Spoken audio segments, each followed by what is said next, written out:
Sa nakita ko 'tong nakaraang 2 araw 'no, na napakataas ng respeto ng mga Japanese counterparts natin sa liderato ng ating pangulo 'no.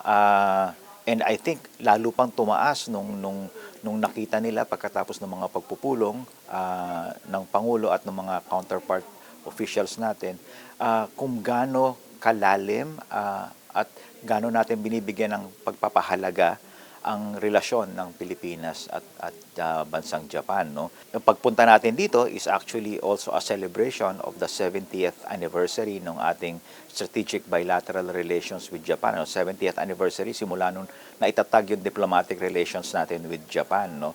Kaya napakahalaga nitong pagbisita natin dun sa ating dalawang bansa, no. Talagang napaka-overwhelming nung reception nila kagabi sa ating pangulo at ating unang ginang, no. They were received by their Imperial Highness, no, the Emperor and the Empress. Ang pagkabalita namin kagabi, ito lang yung pangalawang state banquet at state visit na pinaunlakan ng Emperor matapos yung pandemic, no. So pangalawa pa lang tayong state visitor, pangalawang bisita pa lang ang pangulo at unang ginang na binuksan nila ang palasyo, ang Imperial Palace sa kanilang state visitor, no.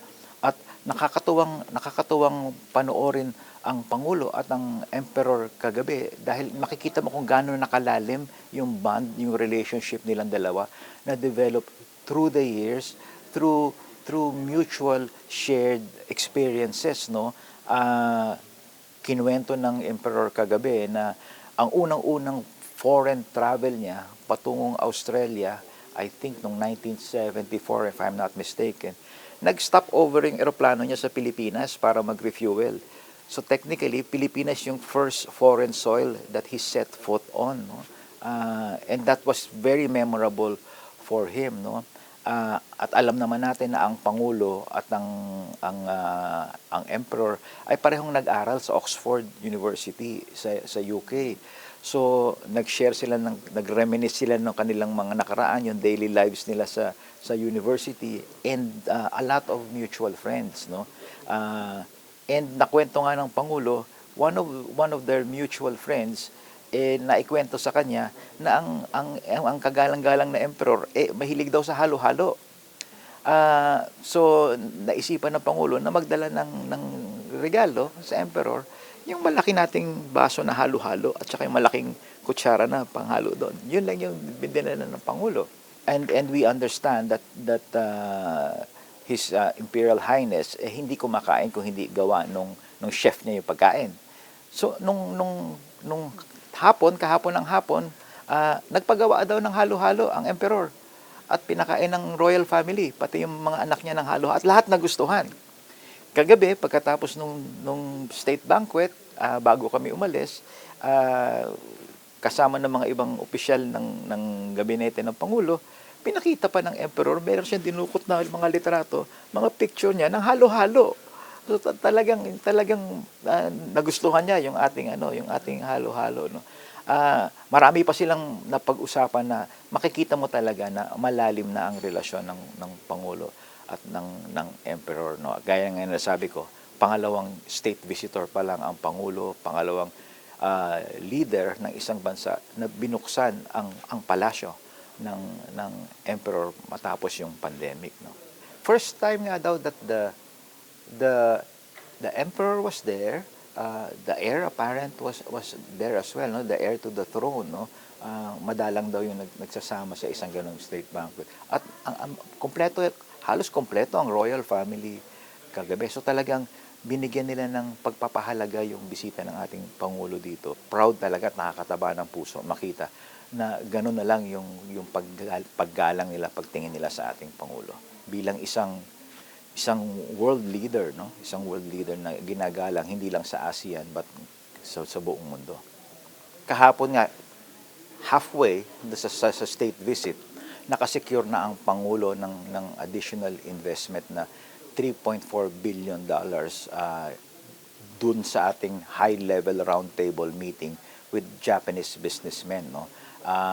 napakalaking halaga ng 3.4 billion na papasok sa ating bansa bilang investment. Yung additional investment na yun, magkikreate, pinaka-importante doon, yung mga jobs that will be created.